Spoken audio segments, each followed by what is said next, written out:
The opinions expressed during this show are not necessarily those of this station's, its employees, or advertisers, but are solely the opinions of the host and the guests that appear on the show. It's time now for Tea Party Talk with Tom Z, hosted by Tom Zawistowski, president of the We the People Convention and executive director of the Portage County Tea Party. Get ready to become a totally engaged American who is informed about the critical issues that are affecting the welfare and individual rights of all Americans today. S&K Asphalt and Concrete has been serving residential, commercial, and industrial customers since 1988 with quality paving services.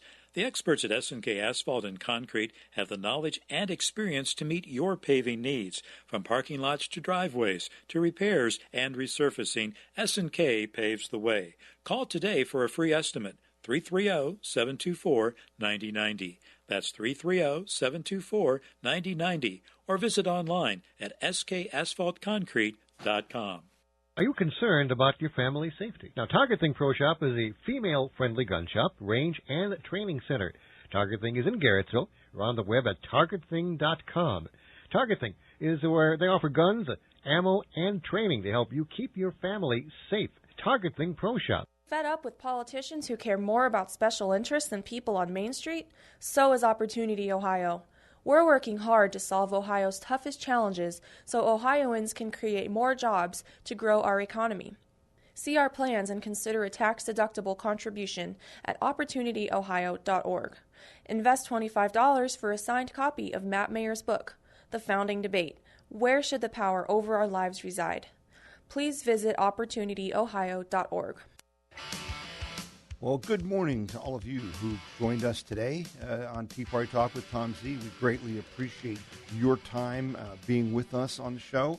And I want to thank the good folks in Wayne County last night for hosting me. We had a very spirited Tea Party meeting in Worcester, Ohio last night. I appreciate that warm welcome. And welcome to all of you who are listening live on Wednesday mornings at 10:30 on teapartytalkwithtomz.com, and where we're streaming the live video, and where you can always get archives of the show. Anytime after the show is over, you can come to teapartytalkwithtomz.com and listen to that most recent show and some past shows. I also want to welcome those of you who are listening on the radio on Saturday mornings on WHLO 640 AM in Akron, Ohio, which is a monster signal on Saturday mornings, reaching 66 of the 88 counties in Ohio, as well as parts of Indiana, Michigan, western Pennsylvania, and even parts of Canada. So thanks to all of you for joining us. We have a good show for you today. Our guest this morning is someone who's a really good friend of ours and someone who we really enjoy working with on literally a weekly basis, talking about conservative issues. His name is Rich Youngblood, and he's the Ohio State Director of Concerned Citizens for America, Concerned Veterans for America, CVA. And Rich, thanks for joining us this morning. Good morning, Tom. Thanks for having me on. Last couple of days we've been talking about the 1-year anniversary of the VA scandal. And, it was just a year ago that, we found out in Phoenix that dozens of vets had died because they did not get proper treatment, that there was this giant scandal where they were delaying appointments for vets, not just in Phoenix, but it turned out all over the country, where they were falsifying the records as far as when vets were getting their appointments and things of that nature. And now we're looking at the 1-year anniversary. And Rich, there's still a lot of problems and questions, aren't there? There sure are. Absolutely. Concerned Veterans for America, my organization. First, I wanted to thank you for all of the support that you've given us. A lot of airtime in your show throughout the last year, and your listeners. They've been great supporters of ours, and support our veterans and support our military, and we just really appreciate that because that means the world to us. But yes, there has been a lot of issues that we actually came forth with some legislation last year, and we did get some changes made to help veterans, but we're still seeing problems, and so we've gone back to the drawing board again, and we've listened to the people. We've made phone calls around Ohio and around the country, listening to people's stories, listening to your listeners, and we've taken that information and we went and we developed some new things to try to solve the problems for your listeners and other veterans.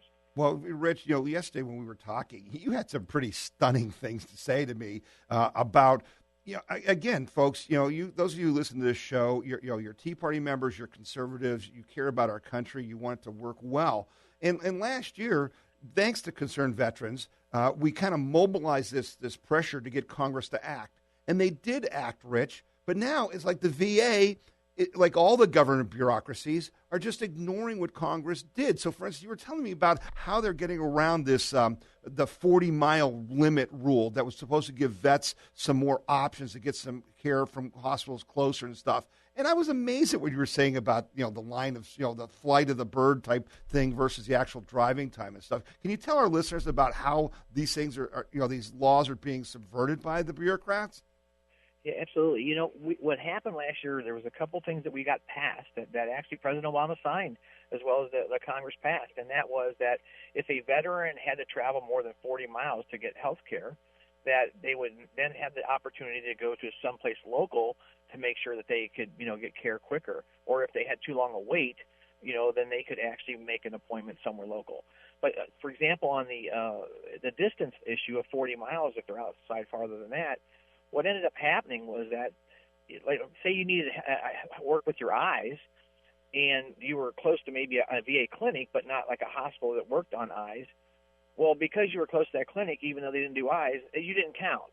Or they would say, if you are within 40 miles, and the way the crow flies, not the way you got to drive, then they're going to say, well, then you can't, you have to stick with this organization. You don't have the right to go, someplace that will be effective and quick and help you when you need it. It's just been amazing. Well, it has been amazing. And, the big headline that kind of caught my attention, and again, Concerned Veterans brought this out, was that the firings at the VA have actually declined in the last year, and that these people, there's only been something like 11 people who were involved in this scandal of delaying, health care for veterans who've been fired. 11, Rich. I mean, we just need to gear up, don't we, to go at it again and say that's not good enough, is it? That's absolutely correct. And what we did this year was after listening to all, like, listeners of yours and other veterans and veterans' families, a lot of times veterans' family members watch what happens to veterans, and it drives them crazy. And sometimes it's harder on them than it is actually veteran to see what their loved one's going through.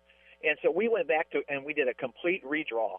And now we have stuff proposed, and Congress is working on it right now. That's a much broader change, and the whole goal of it is to take a veteran who's normally moved around in the system and is at the mercy of the VA system and put a veteran in charge of their health care, and that's what our goal is. Wow, that's great. Hey, and there was some really exciting news this week that came out where Concerned Veterans for America is teaming up with the NRA to help get some of this stuff passed. Tell us what's going on with that, Rich. Well, the NRA, as well as several other groups now, have been working with us, and what we're doing in them understanding that veterans' health care is very important, that veterans should be in charge of their health care. We have been working in Congress right now drafting the legislation. We had a summit back a couple months ago, and in that we laid out a plan from all the things that we learned from our listeners like yours and people we talked to. We listened to the people, and we went and we drew legislation and ideas for legislation from what they were telling us and what they were dealing with. Mm-hmm. And so now it's working its way through, and because so many people feel so strongly about this issue, we're getting a lot of different groups signing on with us. Wow. And this is that Veterans Independence Act, I take it, Rich? And you were telling me that you actually have a bunch of vets going to Washington here soon to basically knock on doors and meet with some of the committees. Tell us a little bit about that. That's pretty exciting. Yeah, we actually have like 150 veterans that we are taking to D.C. at the end of the month, and we are going to visit the different committees, Armed Services Committee, congressmen, senators. We are going to be up there talking to them about the fact that veterans deserve the right to be able to be in control of their health care. Wow, this is great. Now, you've also launched this initiative called the Defending Freedom Tour 2015, and this is going to kick off, I think, pretty soon here around the country, and you're going to come through Ohio. Can you tell our folks a little bit about that so they can maybe plan ahead to participate in that? Yeah, that's great, and I appreciate you mentioning that. The end of May 28th, 29th, and 30th, we will be having a tour throughout Ohio from Concerned Veterans for America. and we will have some great speakers that are coming with us. We're going to have Madison Rising, a patriotic band. We're going to start in, actually the first one is going to be in Cuyahoga Falls at the Sheraton Inn. That's going to be on Thursday night, the 28th, May 28th. And then Friday night, we're going to be in Columbus at the Nationwide Conference Center. And then the 30th will be our final thing, and that's going to be actually at the Sharonville Convention Center in Cincinnati. Yeah, those are great locations, easy for people to get to, and it's going to really help build some momentum, Rich, for the efforts that the CVA are making to basically keep pushing forward. So the goal here, Rich, is not to kill the VA, but to bring some free market principles and things, to the VA so we can give better health care. Isn't that really the idea here, to give vets more flexibility? And that's absolutely true, because the plan that we've proposed does not get rid of the VA, because there's a lot of people that like the VA. And there's a lot of employees, and I want to say this on behalf of the good employees at the VA. There's a lot of employees at the VA that go to work every day, and they do everything they can to help our veterans, and they will look across the room and they see somebody who gives poor care to a veteran, and they're frustrated every day when they go home. And for those employees that work their hearts out at the VA, I want to let you know that help is on the way. And we understand what you go through, and that's part of what we're proposing, to help you who sat there and watched the poor care from a fellow worker there when you're giving your heart and they're not doing a very good job for the veterans. Well, I think that's very good of you to say that, Rich, because sometimes we get too extreme, in our society with this 24-hour news cycle, and not all VA employees are bad. Matter of fact, I saw an article by the Veterans Affairs Secretary Bob McDonald, who basically came from Ohio, from Procter & Gamble, and is now in charge of this. And he's met with the employees, and the employees are telling him they feel like they are prisoners in a system that they can't change. And McDonald has gone to Congress and asked for the power to change things. And, for instance, there were incredible statistics. Like 900 VA facilities are more than 90 years old. Something like 600 more are 70 years old. The place is a mess. But because of Concerned Veterans for America, we as citizens are getting the right, hearings, as it were, with Congress, and we're putting enough pressure that I think there's going to be some change, Rich. So are you optimistic with what's going on here? Do we have some hope down the road? We are very optimistic, and we've been getting a lot of support, but that support becomes because of listeners like you and your listeners who demand that we take care of our veterans. There's for people that go out and sacrifice for our freedoms, for people who lay their lives on the line and they come back with injuries and they sacrifice for us. There's nobody else that deserves world-class health care than them, and they deserve to be able to have good health care. They deserve to be in charge of their health care, and I know that so many listeners that you have and so many people out in our country support veterans' right to be able to have their choice and take care of their health care. Well, Rich, wrap it up here with you, and I appreciate the time you've given us. How can people follow this and keep track of things? What website can they go to be sure they're getting the most information? Well, we have our website is cva.org. You can always go on there. You can volunteer, see how you can help push. And we are out in Ohio. We're calling people out everywhere, and we're asking you to call your congressmen, call your senators. Just go and tell other people about it and build the momentum and say veterans must be taken care of, and veterans must have choice and be in control of their health care. Right. That's great, and we will help keep them posted here. Rich Youngblood, thanks for being with us this morning. You're listening to Tea Party Talk with Tom Z, and we'll be back after these messages. I'm Nick Skiriotis, president of S&K Asphalt and Concrete. As a Greek immigrant who came to America legally, my family and I have lived the American dream of freedom, hope, and opportunity. But that dream is fading due to an out-of-control federal government that is mixed up worse than a soup sandwich. We have a president who is putting more and more regulations on businesses, which is stomping economic and job growth. Government has taken more and more of our freedoms. They have taken over our health care and are trying to take over our schools with Common Core. We as Americans must wake up, Get involved before it is too late. We must fight to preserve the America our founders created, a nation that was founded on faith, family, and freedom. The fight is not easy, but anything worth fighting for never is. Our founders paid a heavy price for freedom. 5 of them did not live to see the independence they were fighting for. 9 of them were tortured. 12 of them lost everything they owned, and 3 of them lost their families. Now it is our turn to sacrifice and to fight to preserve our freedoms and the American dream. I am Nick Skiriotis, president of SNK Asphalt and Concrete, and I approve this message. Fed up with politicians who care more about special interests than people on Main Street? So is Opportunity Ohio. We're working hard to solve Ohio's toughest challenges so Ohioans can create more jobs to grow our economy. See our plans and consider a tax-deductible contribution at opportunityohio.org. Invest $25 for a signed copy of Matt Mayer's book, The Founding Debate: Where Should the Power Over Our Lives Reside? Please visit opportunityohio.org.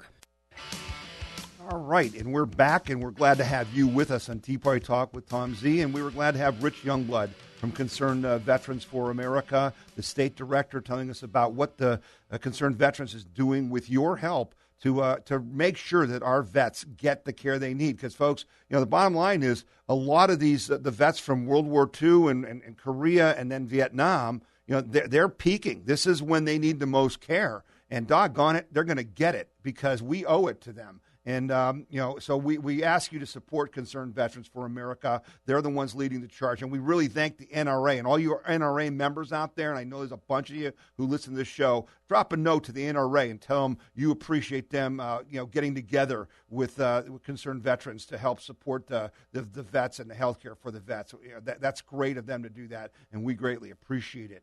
I want to talk about some things that are really important, and that have going on that I didn't get to talk about last week. The one thing that we did not address last week was the shooting in South Carolina, in North Charleston, South Carolina, of Walter Scott. And I want to thank the police and the city officials of North Charleston, South Carolina, for taking immediate and appropriate action to fire Officer Slager and charge him with murder. Folks, that was so significant. That was part of the problem in Ferguson and New York, that the action wasn't clear, okay? And then they did something really smart. They turned it over. They turned the investigation over to the State Department of Investigation. So it wasn't like I was trying to cover something up and we're going to keep it within our own, jurisdiction. And I think that was very smart. I also want to thank the family of Walter Scott for showing so much dignity and class. For saying, listen, we believe in the process.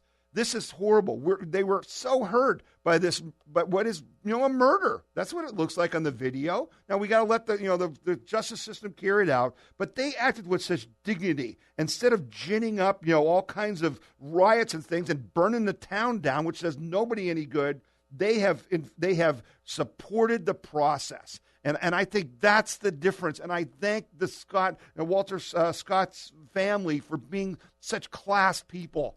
And we grieve for them, and we're sorry for them, but they did the right thing. I want to acknowledge that. We all need to watch this video, okay? That's what conservatives do. That's what we do. We're about the truth here. And so you need to go and watch the video because it so far looks like there's no evidence that this murder was racially motivated. It appears that this officer was on some sort of a power trip, okay? And it really looks heartless in the video. There's also, unfortunately, a second officer who's a black officer who may be charged with not properly reporting what happened at the scene. But, the thing that just gets me mad about this is, as I talked to you about in Ferguson and New York, that was all ginned up by Al Sharpton, and it was funded by George Soros, who paid $32 million to fly people there to protest, to pay for their hotel, their food, etc. And I was really disappointed to see Al Sharpton got to speak at the funeral of this gentleman, Walter Scott, who was basically murdered, it looks like, by a police officer. Because once again, after the funeral, the people come out and they're handing out flyers trying to get people to start to, create more protests and basically, do what they did in Ferguson. That doesn't help anyone. Okay? And let's just be clear here. I heard last week that deaths by blacks from police of all races have dropped 70% in the past decade. and that last year only 123 blacks were killed by officers of any race, while at the same time, 375 or so whites were killed by police officers. Okay, now that's still too high. All right, that's still 500 people who were killed by police officers, and particularly, in a case like this where it looks like it was so egregious, it's just wrong, okay? But we need to keep things in perspective. It's not like police officers are gunning down people every day. Most police officers are great. Just like, Rich said about the VA, workers. Yes, there were people who did things wrong. They should be prosecuted, but the majority of people are doing the right thing. The vast majority of police officers do the right thing. You need to support your police officers, but we also need to get the bad ones out of the system, right? Can we agree on that? And so hats off to North Charleston, South Carolina, and the family of Walter Scott and the police and the mayor and the people of North Charleston, South Carolina for doing the right thing. We're very proud of them. That's the way it should be done. Let the justice system, work through, and he will get what he deserves. I'm confident of that, particularly in this case. I haven't talked at all about candidates, presidential candidates. And honestly, I really don't want to talk about it because it really doesn't matter. It's all just talk right now. But, we had Ted Cruz jump in, and Ted Cruz is kind of the Tea Party guy. Okay, so, that's his thing. He's been strong with the Tea Party. He's certainly going to get some supports from social conservatives, but there's other people like Rick Santorum and Huckabee who are going to jump in that are going to take away from that. Rand Paul jumped in the race. We're excited to see that. He's got definitely the support of the libertarian wing of the Tea Party and of the Republican Party, and that's a pretty good group of people. Okay, the problem I think Rand Paul's going to have is that the people who he's most attracted to are the people who are least likely to vote in the primary. So while he brings some things that I think are important to win the general, it may hurt him in the primary, but we still need to see. Like I said, there's a lot to be done. Marco Rubio, I thought that was great that he announced on Monday after Hillary Clinton announced on Sunday because that kind of took the wind out of her sails.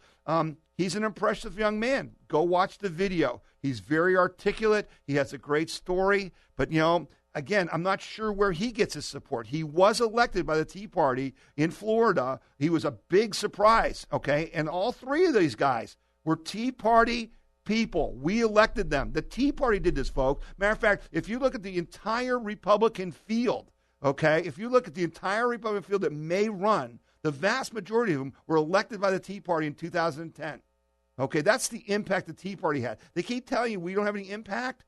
We have the biggest impact because we're doing the right things and we're working every day to help make our government better, to help make America better, to restore, constitutionally limited governance. That's what we're doing. And these guys will do that. So we're happy to have all three of them in there. And as I said, Hillary Clinton, launched her campaign. My gosh, I'm already bored with it.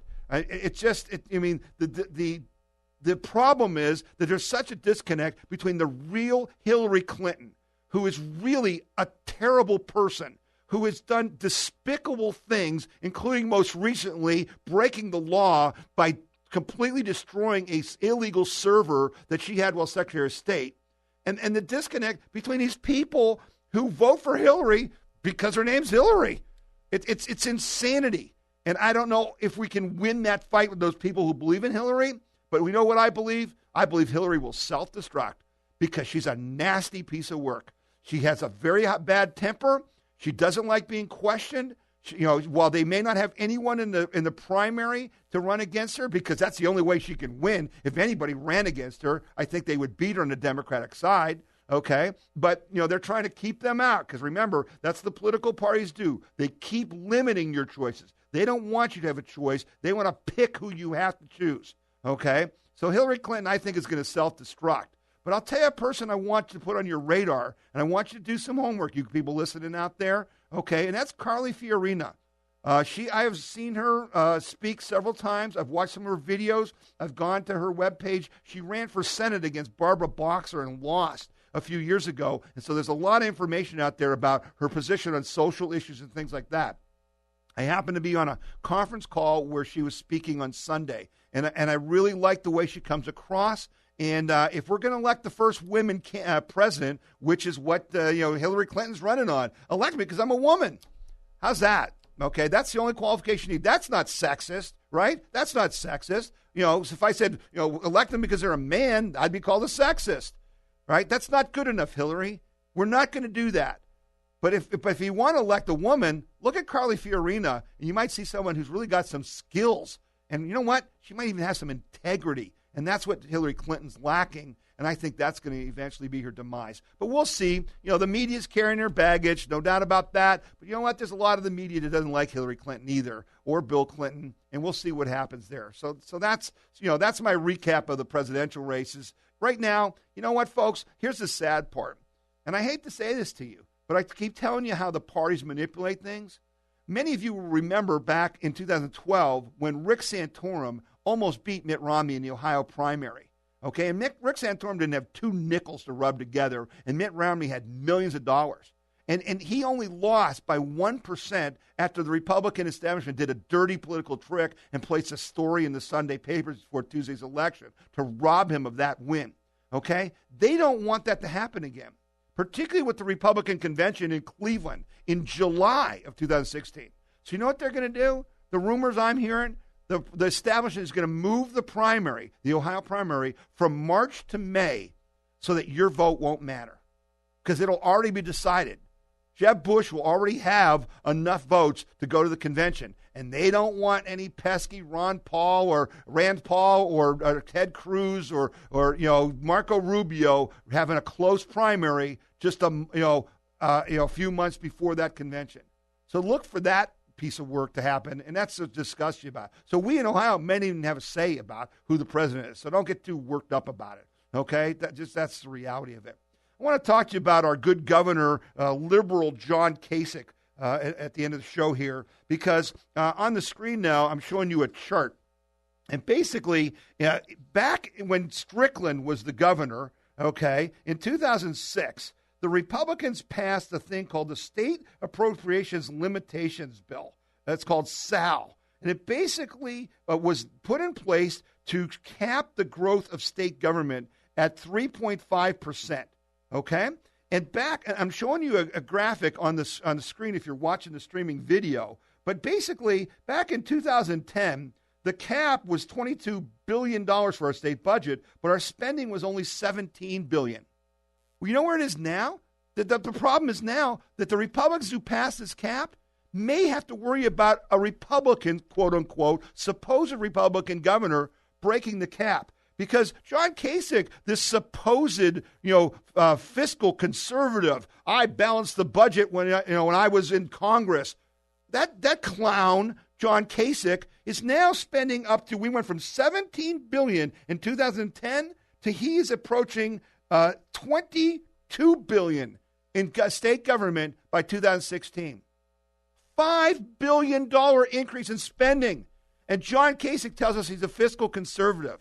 John Kasich isn't anything he tells you, okay? He's not a conservative. He's a liberal. He's not a Republican. He's a big government Democrat is what the heck he is, okay? So the next little thing that John Kasich has in store for us is that if the Supreme Court rules properly in the Obamacare suit, King versus Burwell, and basically says there can be no money for federal exchanges, okay? In other words, there's no subsidies for people getting health care through a federal exchange, which we have here in Ohio simply because in Ohio we passed the Ohio Health Care Amendment, okay?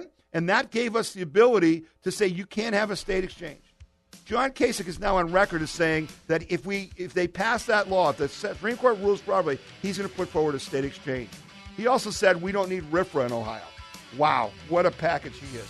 Couple things before we close out the show. The Portage County Tea Party will be having a meeting on Tuesday, April 28th at Maplewood Career Center just north of Ravenna, so put that on your calendar. And the Geauga County Tea Party is having a fundraiser called Fiddle for Freedom on May 3rd. Put that on your calendar and go to geaugateaparty.com to learn more. Thanks for joining me on Tea Party Talk with Tom Z. We'll be back again next week. This is former State Representative Matt Lynch inviting you to join me for Common Sense Conservative Conversation each Wednesday evening at 6:30 p.m. on How I See It. You can listen live or listen to the podcast anytime, 24/7 at mattlynch.com. Each week I am joined by my daughter Karen Quay on a rhino hunt. as we separate the phonies from the real conservatives who are willing to stand up for faith, family, and freedom. We challenge the politically correct politicians who say one thing to get your vote, then do another once they are in office. 2015 is a new year, but too many of our politicians didn't get the message that business as usual in Washington is no longer acceptable. If our representatives in Congress are too scared or too weak to speak up, then we must raise our voices and demand they fight back against the liberal loonies. Never forget that we, the voters, are in charge, and we are the masters of our government, and we cannot let politicians ever forget it. So listen in every Wednesday at 6:30 p.m. or anytime at mattlynch.com. I'm Matt Lynch, and that's how I see it.